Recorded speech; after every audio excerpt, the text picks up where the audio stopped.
S'il y a autant de films d'horreur qui commencent par l'arrivée d'une famille dans une nouvelle maison, supposée être idyllique, ce n'est pas par hasard. La fiction ne fait que s'inspirer de la réalité, et l'histoire regorge d'anecdotes terrifiantes concernant l'arrivée des familles dans leur nouveau foyer. Dans le cas de la famille Addams, qui porte bien son nom, le problème ne vient pas de la maison tout entière, mais d'une pièce en particulier, qui semble être déjà occupée par une entité pas super encline à partager son territoire.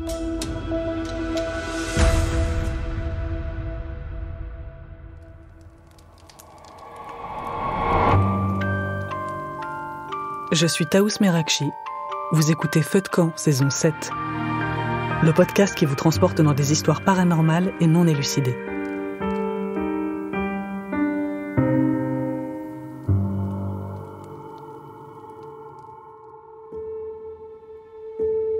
Lorsqu'ils arrivent dans leur nouvelle maison au début des années 60, Bill et Lillian Addams n'ont aucune raison de se méfier. La demeure, aux larges fenêtres et au charme désuet, donne sur un jardin oublié par le temps. Elle semble être l'endroit idéal pour écrire un nouveau chapitre de leur vie de famille. Certes, il y a cette toute petite chambre tout au fond qui effraie les 5 enfants et le chien de la famille, mais pas de quoi s'alarmer pour les adultes. Après tout, la maison est ancienne, et il est courant que de vieilles bâtisses comme celle-ci cachent quelques recoins moins accueillants. Les parents, toujours pragmatiques, pensent que cette aversion pour la chambre est simplement due à son aspect peu engageant. Objectivement, elle n'a rien de chaleureux. Il est donc normal que l'imagination fertile des enfants s'emballe. Quant au chien, qui n'a jamais montré signe de peur auparavant, allez savoir ce qu'il a pu sentir dans cette pièce. Peut-être une odeur laissée par les précédents occupants, ou une carcasse d'animal nichée dans un recoin. Mais cette pièce minuscule, dans laquelle il n'y a de place que pour un lit et le placard intégré, ne présente a priori aucune menace pour la sécurité de la famille. Ce n'est que lorsque Bill commence à utiliser la chambre que les problèmes commencent pour eux. L'homme travaille de nuit à l'usine Cadillac de la ville et rentre donc chez lui aux alentours de 7h du matin, alors que la journée de sa famille ne fait que commencer. Pour pouvoir dormir paisiblement sans être perturbé par le bruit de ses enfants qui jouent, il choisit donc d'aller se coucher dans la petite chambre du fond, isolé du reste de la maison, pour être plus tranquille.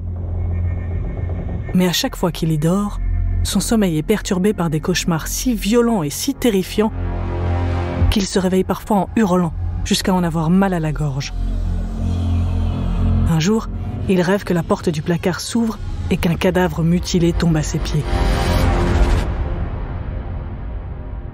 Les nuits du pauvre homme sont si souvent perturbées et si peu reposantes qu'elles commencent sérieusement à affecter son quotidien. Chaque matin, il se réveille plus épuisé qu'avant de se coucher, comme si son corps avait lutté contre des fantômes toute la nuit. Cette fatigue incessante l'enveloppe d'un voile de lassitude permanent, altérant sa concentration et sa patience au travail. Il est constamment sur les nerfs, son humeur est changeante et il devient morose. Son entourage commence à remarquer ces changements, s'inquiétant alors pour sa santé et son bien-être. Ce n'est que lorsqu'il passe plusieurs nuits paisibles dans sa chambre avec sa femme qu'il commence à faire le lien entre ses cauchemars et la petite pièce du fond de la maison. Cette révélation le prend par surprise. Au début, il refuse d'y croire, se disant que ce ne sont que des coïncidences. Mais la corrélation devient trop évidente pour être ignorée. Effectivement, à chaque fois qu'il décide de passer une nuit dans cette pièce, il en ressort invariablement exténué. À l'inverse, toutes les nuits passées dans le confort de sa chambre matrimoniale, aux côtés de son épouse, se déroulent sans le moindre cauchemar, lui permettant de se réveiller véritablement reposé et de bien meilleure humeur. Malgré cette conclusion, lorsque la mère de Bill vient passer une semaine chez eux en août 1962, il l'installe dans la petite chambre du fond. Il ne lui raconte pas ses cauchemars, ne parle pas du tout de ce qu'il a vécu dans cette pièce, pensant encore à ce moment-là que le problème vient de lui. C'est donc sans aucune appréhension que la femme va se coucher, une fois la nuit tombée. Le lendemain matin, lorsqu'elle émerge pour rejoindre le reste de la famille dans la cuisine, l'expression de son visage est révélatrice.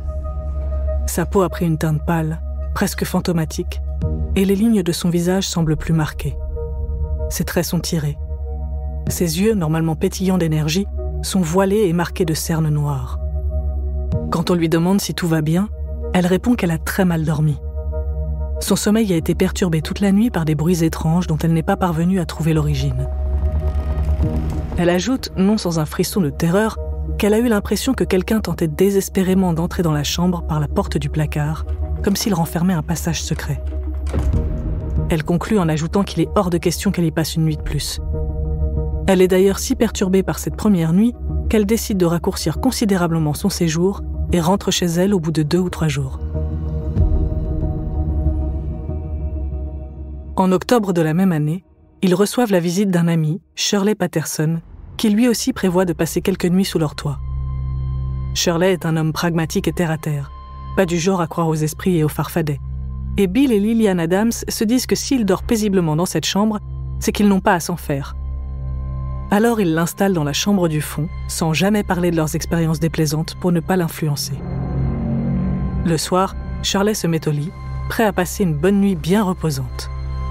Il s'allonge sur le côté, face au mur, mais au bout de quelques minutes seulement, il sent quelqu'un ou quelque chose le retourner, comme si on l'avait poussé pour le forcer à changer de position. Il découvre avec stupeur que quelqu'un se trouve dans l'encadrement de la porte, dos à lui. Il pense d'abord qu'il s'agit de Lillian. C'est une silhouette féminine aux cheveux longs, vêtue d'un manteau de fourrure et d'une robe bleue. Lorsqu'il réalise que ce n'est pas Lillian, Shirley pousse un rugissement et bondit de son lit, fonçant sur la silhouette qui, bien sûr, s'évapore sur son passage. Une fois dans le couloir, il constate que toutes les lumières de la maison sont éteintes. Il avance à tâtons dans l'obscurité, en direction de la cuisine, où il retrouve Lillian pile au moment où les lumières se rallument. Il lui explique ce qui vient de lui arriver en bégayant, mais son récit est interrompu par un hurlement, mi-humain, mi-animal, venant de la petite chambre. Les 2 amis restent muets, choqués par ce qu'ils viennent d'entendre, quand une odeur nauséabonde venant de la même direction leur arrive soudain aux narines. Elle est tellement immonde qu'ils ont tous les 2 des hauts-le-cœur et s'efforcent de ne pas vomir. Soudain, une trappe se trouvant dans la buanderie, juste à côté de la cuisine, se soulève toute seule avant de retomber bruyamment. Elle donne sur des escaliers délabrés qui mènent vers une cave dont la construction n'a jamais été achevée. Lorsqu'ils retrouvent enfin la capacité de bouger et de réfléchir, Lillian et Shirley se jettent sur le téléphone de la maison et appellent la police. Le lendemain matin, quand Bill rentre de l'usine, sa femme et son ami l'attendent de pied ferme. Ils lui racontent immédiatement toutes leurs mésaventures. Bill décide de prendre les choses en main. Ce soir-là, vers 19h30, il laisse sa femme et son ami dans le salon et va s'allonger dans la petite chambre. Toutes les lumières sont éteintes, il est plongé dans l'obscurité et le silence et attend patiemment de voir si quelque chose se manifeste. Soudain, il sent la présence de sa femme dans la pièce et lui dit gentiment de retourner dans le salon pour le laisser gérer ça tout seul, ajoutant que l'entité ne se montrera sûrement pas s'ils sont 2. Lillian ne répond pas. Pourtant, Bill sent toujours sa présence à quelques mètres de lui. Il se retourne tout doucement et se retrouve nez à nez avec un visage qui n'est pas celui de sa femme. Ses yeux sont écarquillés et sa bouche grande ouverte, bougeant comme pour parler, mais ne laissant échapper qu'un étrange sifflement distant. Ce qui frappe le plus Bill, c'est l'odeur qui émane de ce faciès. Une odeur de putréfaction, immonde et écœurante. Sans réfléchir, l'homme se jette alors hors de la pièce en hurlant comme un damné, s'arrachant les cheveux par poignées. Shirley parvient à l'attraper et à l'immobiliser au bout de quelques instants, mais l'homme continue à crier et à se débattre violemment. L'odeur ignoble émanant de la chambre du fond se met alors à embaumer toute la maison. Quelques heures plus tard, la maison est vide. Bill et Lillian sont allés réveiller et habiller leurs enfants, Shirley a fait sa valise, et tout le monde a quitté cette demeure maudite. Le matin même, les Adams emménagent chez les parents de Lillian, en banlieue de Détroit. Mais avant que la maison ne soit complètement vidée de ses meubles, le frère et la sœur de Lillian, Léo et Virginia, décident de tenter leur chance eux aussi. Ils ont du mal à croire à tout ce que leur sœur et leur beau-frère racontent, et se demandent si tout ça n'est pas juste un canular ou un cas d'hystérie collective. Personne dans leur famille ne croit au surnaturel, et ça ne va certainement pas commencer aujourd'hui. Alors que les Adams restent bien à l'abri de leur côté, Léo et Virginia préparent leur baluchon et se dirigent vers le 5508 Martin Street. Ils s'y rendent à la tombée de la nuit et posent leurs affaires dans la grande cuisine. Virginia s'installe à la table avec un livre pour l'occuper et la garder éveillée, et Léo va s'installer dans la petite chambre. Il informe sa sœur qu'il a l'intention d'y rester 10 minutes, après quoi il la rejoindra pour lui raconter ce qu'il a vu. Si le cœur lui en dit, Virginia pourra à son tour faire la même expérience après lui.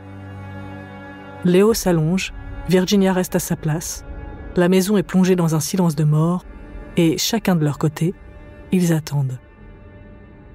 Au bout de quelques minutes, la tranquillité de Virginia est perturbée par un bruit étrange venant de la chambre. Il s'agit d'un gémissement qui ne ressemble en rien au son que son frère est capable de produire. À vrai dire, elle ne serait même pas capable d'affirmer si la voix est humaine ou animale. À peine a-t-elle eu le temps de s'inquiéter qu'elle entend un vacarme venir du fond de la maison. Léo déboule alors dans la cuisine, essoufflé, les yeux exorbités, le visage marqué par la terreur et l'incompréhension la plus totale. Virginia se jette sur ses pieds, faisant tomber la chaise sur laquelle elle était assise, puis se rapproche de son frère. Elle lui demande ce qu'il a vu, s'il va bien, s'il a mal quelque part, mais Léo ne répond pas. Il est pâle comme la mort et refuse de regarder sa sœur dans les yeux. Virginia lui repose les mêmes questions, encore et encore, le suppliant de lui répondre, de lui dire ce qu'il a vu, mais Léo se contente d'agiter frénétiquement la tête et refuse catégoriquement de raconter ce qui lui est arrivé. À ce jour, on ne sait toujours pas s'il a fini par raconter sa mésaventure à ses proches. Ce qu'on sait, en revanche, c'est qu'aucun membre de leur famille, de sang ou par alliance, n'a jamais remis les pieds dans cette maison de nuit après ça. Lorsque les Adams ont trouvé une autre maison dans laquelle s'installer, ils se sont assurés de ne revenir que de jour et accompagnés de plusieurs de leurs amis pour venir récupérer leurs meubles et vider entièrement la maison de leurs possessions, et sans mettre un seul orteil dans la petite chambre du fond. L'histoire ne dit pas si les locataires qui ont succédé aux Adams ont vécu la même chose ou s'ils ont trouvé grâce aux yeux de l'entité qui vit dans la petite chambre. Mais si jamais vous deviez vivre quelque chose de similaire, j'ai une petite astuce pour vous. Si un démon, un fantôme ou une goule quelconque cherche à vous traumatiser sous votre toit, traumatisez-le en retour. Si on vous empêche de dormir la nuit, faites encore plus de bruit. Hurlez, frappez sur les murs, envoyez des objets volés à travers la pièce en criant des trucs en latin ou en araméen. Soyez plus terrifiant encore que les poltergeists qui cherchent à vous nuire. Un visage terrifiant apparaît à quelques centimètres du vôtre au milieu de la nuit, criez-lui dessus, moquez-vous de son apparence, insultez sa famille. Une créature démoniaque s'assoit sur votre poitrine pendant que vous dormez, allez hop, un petit tour de rodéo, secouez-vous dans tous les sens et prenez votre plus belle voix de forain pour mettre l'ambiance. Y a pas de raison que ça aille que dans un sens ce bordel. Vous laissez pas faire.